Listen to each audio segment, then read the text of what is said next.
Catequista, no te olvides de suscribirte en nuestra página de YouTube.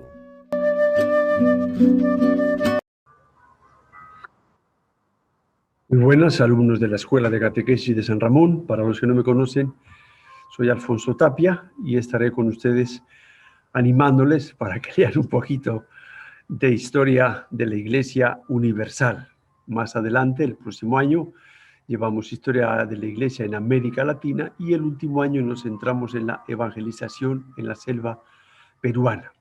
El segundo año entramos un poquito más en la historia del Perú dentro de la historia de América Latina.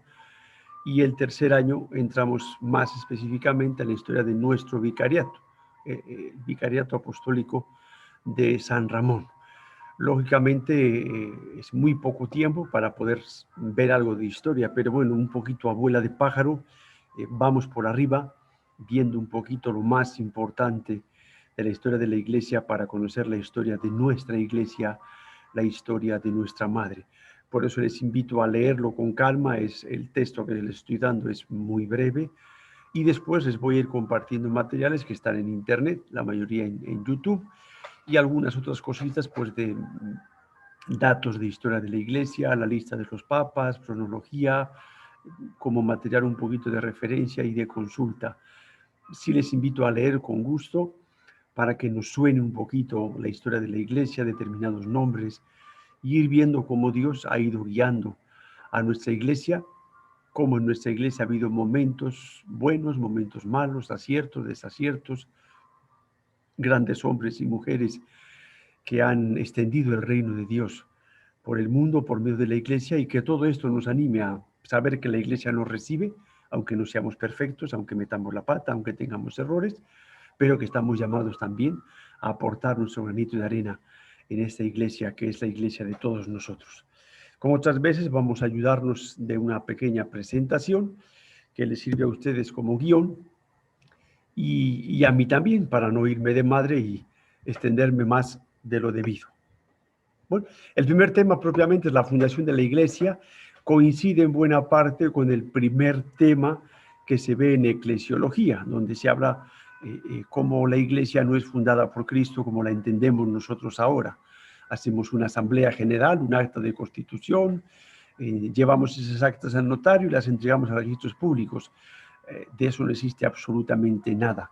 Tal y como nosotros entendemos la fundación ahora, Jesucristo no hizo nada de eso. Tampoco hay un acto en el que Jesús diga, bueno, pues a partir de hoy, sino que Jesús en su vida pública va dando distintos pasos, va recogiendo una tradición de un pueblo de Dios en el Antiguo Testamento y al iniciar el Nuevo Testamento se inicia un nuevo pueblo de Dios. Vamos a repasar, ya digo que en Eclesiología lo verán un poquito más extenso, o eso espero, estos pasos que Jesús va dando. Ese reino de Dios que Jesús ha venido a traer, que Jesús ha dicho que ya está en la tierra, es el que se va a ir concretando en la Iglesia. El reino de Dios es mucho más extenso que la Iglesia, pero ciertamente la Iglesia constituye el núcleo principal de este reino de Dios, que como Jesús nos dice, poco a poco va creciendo, poco a poco va desarrollando, y en ese reino de Dios aparecen juntos los dos trabajos, el de Dios y el de la Iglesia. Después vemos que Jesús, cuando predica, hay mucha gente a su alrededor. Está, en primer lugar, el grupo de chismosos que a todos los sitios van a ver qué pasa, a ver qué no pasa. Hay un grupo también de personas que se le contraponen, lo que San Juan en su Evangelio llama principalmente los judíos, que se refiere a la mayor parte de las autoridades judías. Son los que después le van a ir acorralando hasta que consigan la sentencia de muerte de parte de Roma. Después, entre los que lo van siguiendo, encontramos un grupo más extenso. Son los discípulos. Ya no es el curioso, es el que escucha con interés, con gusto, le hace pensar y inicia un cambio en su vida. Ya no solo me gustan sus ideas, no solo me resultan curiosos sus milagros, sino que lo que dice toca mi corazón y empiezo a vivir como el Maestro nos enseña y como el Maestro nos dice. Son los seguidores del Maestro. En los 4 evangelios aparece un momento en el que Jesús, de estos discípulos que le van siguiendo, incluso muchos de ellos físicamente, elige a 12, los llama los 12. Y en muchas ocasiones aparece el grupo definido de esta manera, los 12. Cuando muere Jesús, resucita, se aparecen los apóstoles y ahora se deciden a continuar la obra que Jesús les encargó. Hay uno que falta, que es Judas, que se ha ahorcado, y el grupo de los 12 es constituido como una figura estable, un grupo de personas más cercanas a Jesús, a las que Jesús tiene una consideración especial, no porque sean mejores ni peores, pero sí les enseña aparte, les explica las parábolas, les da determinadas enseñanzas que a los discípulos y mucho menos a la gente en general no hace. Dentro de esos 12 hay uno que aparece siempre como el primero, que es Simón, al que Jesús le cambiará el nombre por Kefas, roca.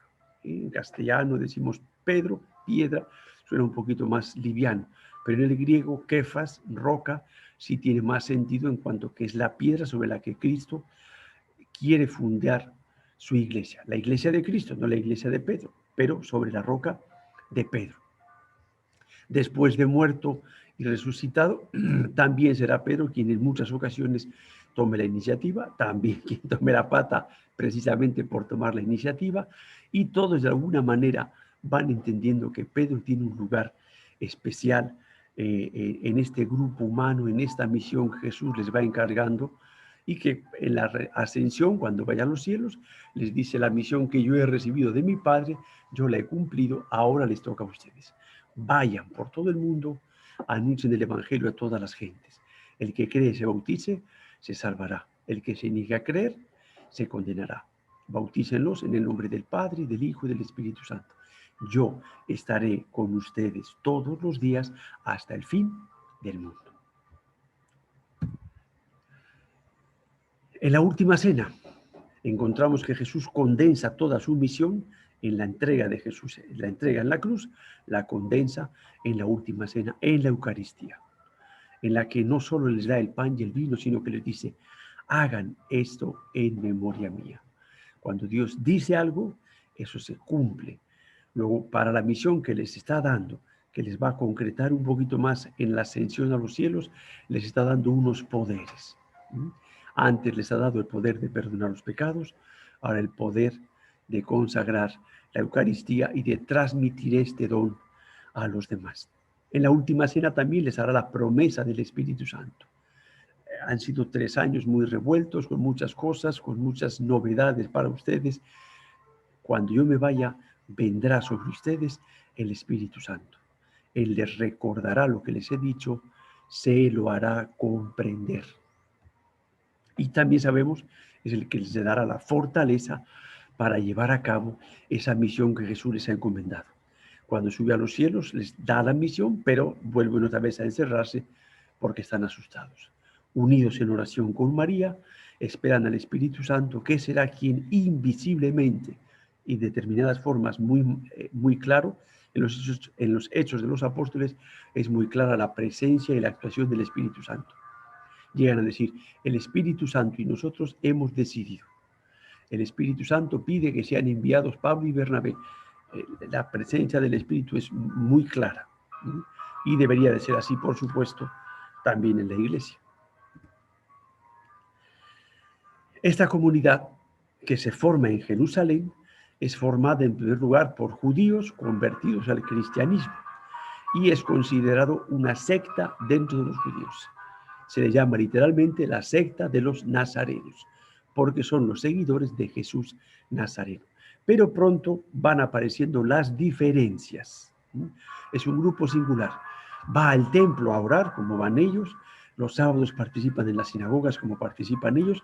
Pero encontramos en los Hechos de los Apóstoles, tienen ahí capítulo 2 y capítulo 4, algunas cosas distintas de los demás. Además de ir al templo, se reúnen en casas particulares. ¿Qué hacen en esas casas particulares? Celebran la fracción del pan, lo que nosotros llamamos la Eucaristía, escuchan las enseñanzas de los apóstoles. ¿Por qué? Porque todavía no hay nada escrito. Aquellos que han caminado con Jesús, que han escuchado a Jesús hablar a todos y al grupo reducido de los 12, van compartiendo con ellos momentos de la vida de Jesús y las enseñanzas que han recibido de Jesús. Por eso decimos que la iglesia es apostólica. La hemos recibido por medio de los apóstoles. Después de un proceso de catequesis que conduce a una conversión, aparece el bautismo.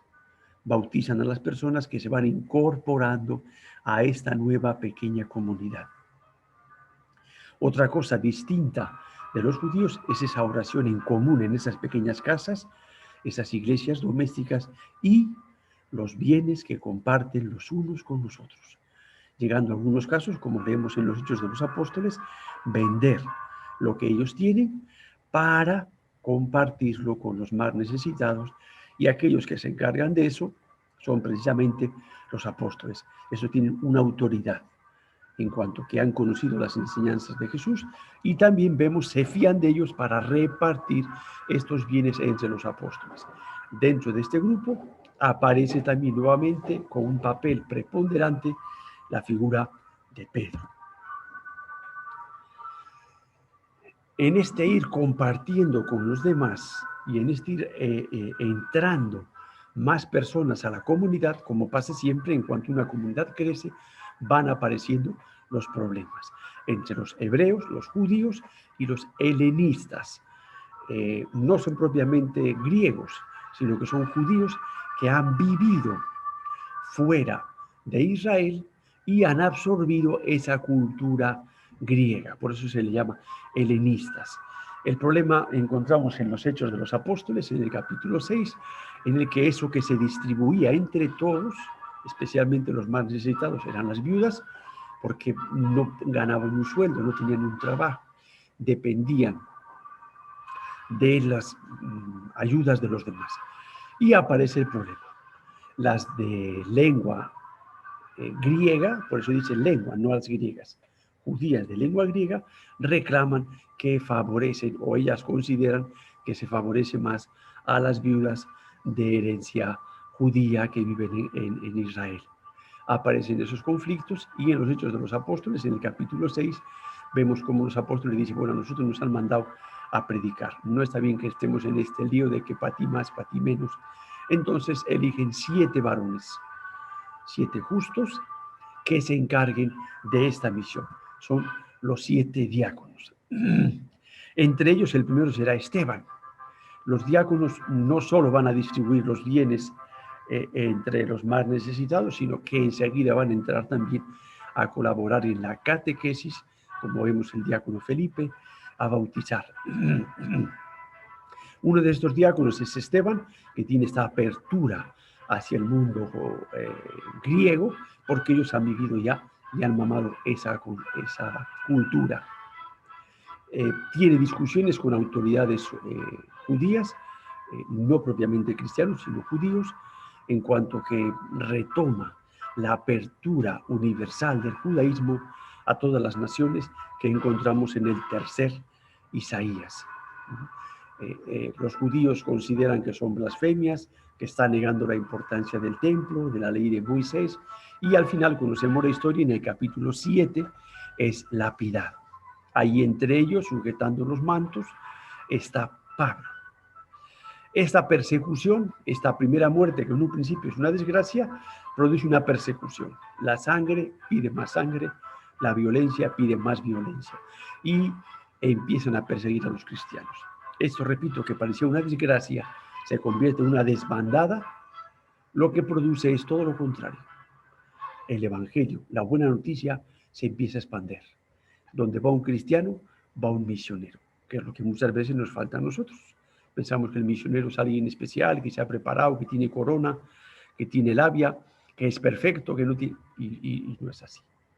Los primeros cristianos así nos lo enseñan. Esta desgracia lo que produce es la expansión del cristianismo, y ya no solo entre los judíos, aunque sean de cultura griega, sino los gentiles, los no judíos. Uno de los lugares importantes donde el cristianismo se va a extender es Antioquía de Siria, una de las ciudades importantes después de Roma y de Alejandría, prácticamente la tercera más importante. Se extiende el cristianismo con fuerza, primero siempre intentan entre los judíos y cuando ven que los judíos no hacen caso, empiezan a evangelizar a los que no son judíos. Y empieza a haber una gran comunidad en Antioquía de Siria. Ahí, como seguidores de Cristo, en un primer momento, de forma casi despectiva, después les va gustando y les ayuda a entender el sentido de este nuevo grupo religioso. Somos los cristianos, los seguidores de Cristo, los que hemos sido ungidos, porque cristiano significa ungido, por el bautismo. Y este nombre de cristiano va cogiendo fuerza, lógicamente, hasta ahora. En esta situación donde muy pocos son judíos o casi ninguno son judíos, desaparecen las imposiciones judías. De determinadas carnes no se pueden comer, sobre todo el tema de la circuncisión, que es un tema muy puntual y para los judíos era muy importante. El cristianismo empieza a extenderse, digamos, sacudiéndose el yugo del judaísmo. Esto va a traer problemas. En esta apertura al cristianismo, al mundo no judío, encontramos en los Hechos de los Apóstoles, aquí estoy tapando al pobre Pedro, vamos para allá.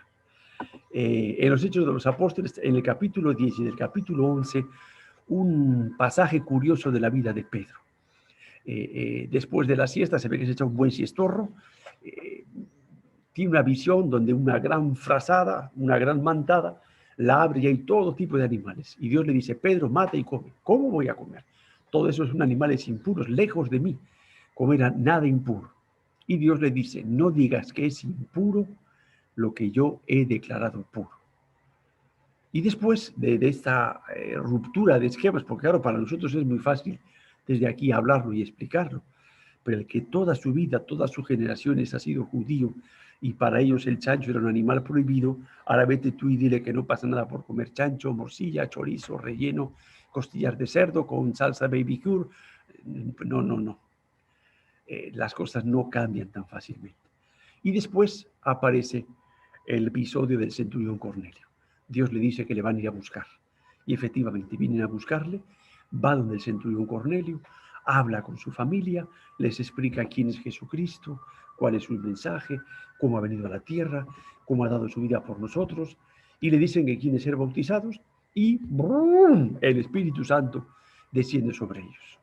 Después se les echarán encima a Pedro, y Pedro dirá, ¿pero qué quieres que haga?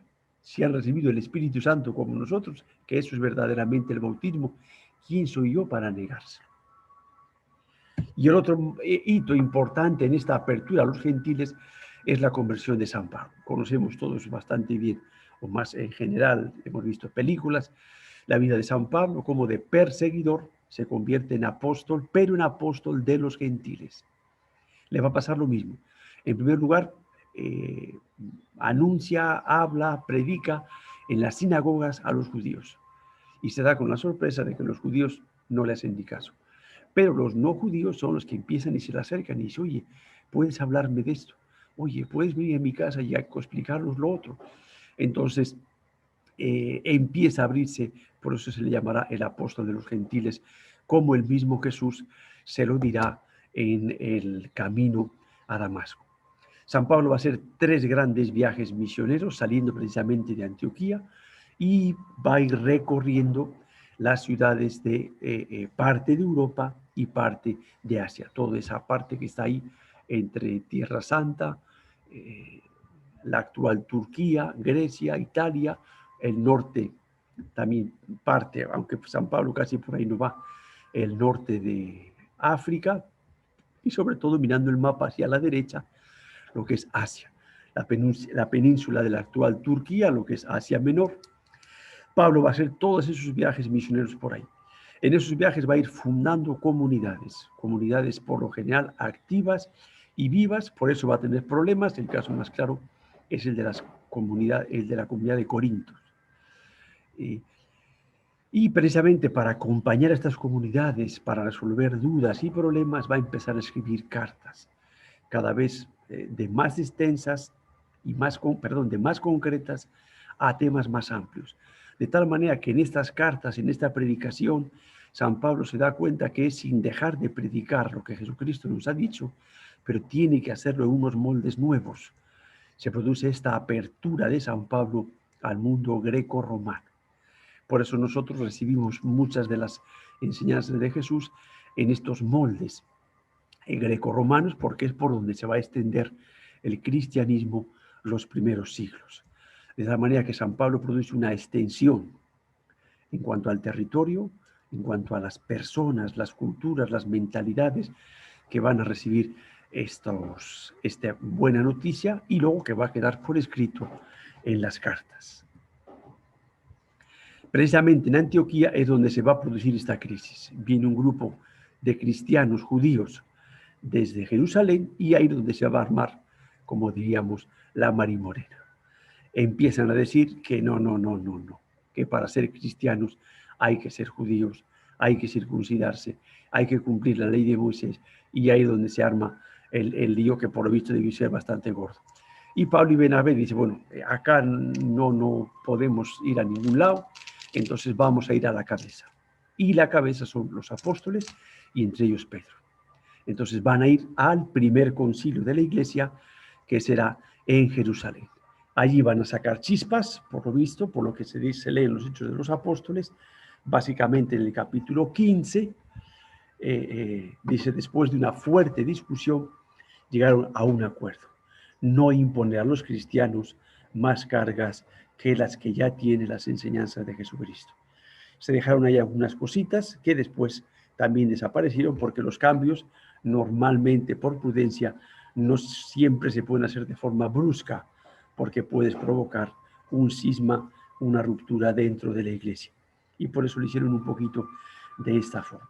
Ahí aparece, por lo tanto, este concilio de Jerusalén alrededor del año 50, 49, 50 después de Cristo, y es una función de la colegialidad de los apóstoles, toda la iglesia. Oran, como siempre, invocan primero al Espíritu Santo, por eso llegan a la unanimidad.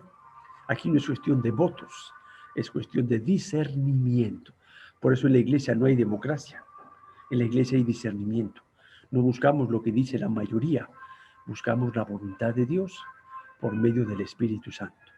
Se ora, se habla, se conversa, se escucha, se ilumina la realidad que estamos viviendo a la luz del Espíritu Santo, de las enseñanzas recibidas de Dios por medio de Jesucristo y de los apóstoles, y buscamos esa voluntad de Dios para todos. Por eso después del concilio no hay ganadores y perdedores. Hay una iglesia que ha salido fortalecida en su colegialidad, diríamos hoy en su sinodalidad, en su unidad, en la diversión, en la diversidad, en la distinción, pero fiel a las enseñanzas de Jesucristo. Muy bien, estos son los primeros pasos de la iglesia, y así iremos más o menos compartiendo los temas.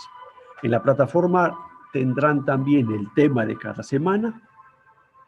Subiremos también, junto con el video, el sílabus, y ahí les explico un poquito la evaluación, que es lo que a todo el mundo le preocupa, más que leer y aprender. Pero bueno, cada tema tiene 4 preguntitas de autoevaluación.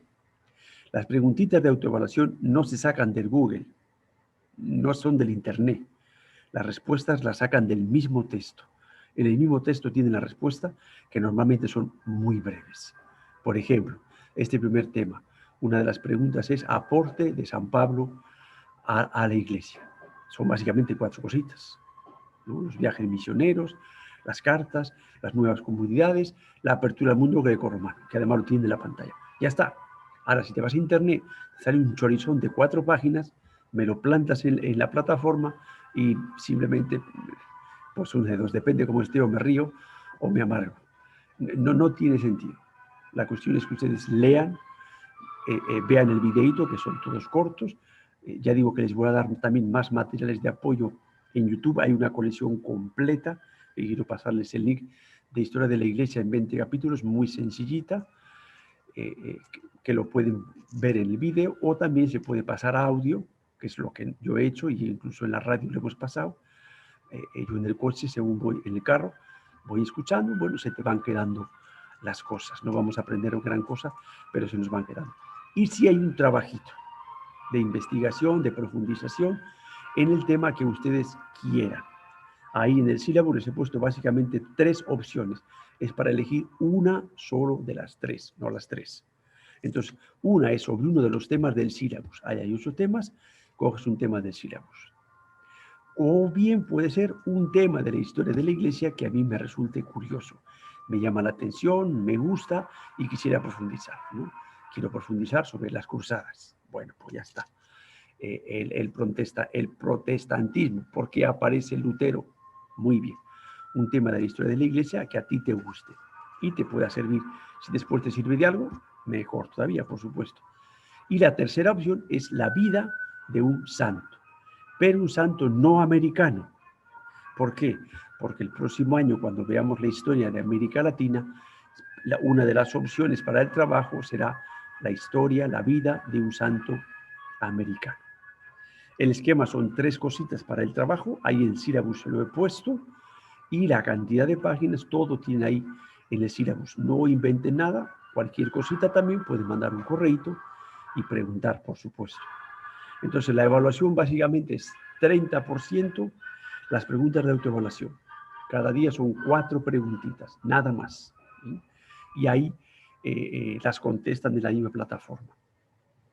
El 30% también es el trabajito y al final hay un examen, que no tanto es de memoria, algo hay que aprender lógicamente siempre, pero no va a estar preguntándoles fechas y cosas que ni siquiera me sé yo, sino cosas un poquito más generales de la historia de la iglesia. El examen final será un 40% de la nota. ¿De acuerdo? Esa será más o menos la forma de la evaluación. Ahí en la plataforma tienen también mi correíto y conversando nos vamos entendiendo.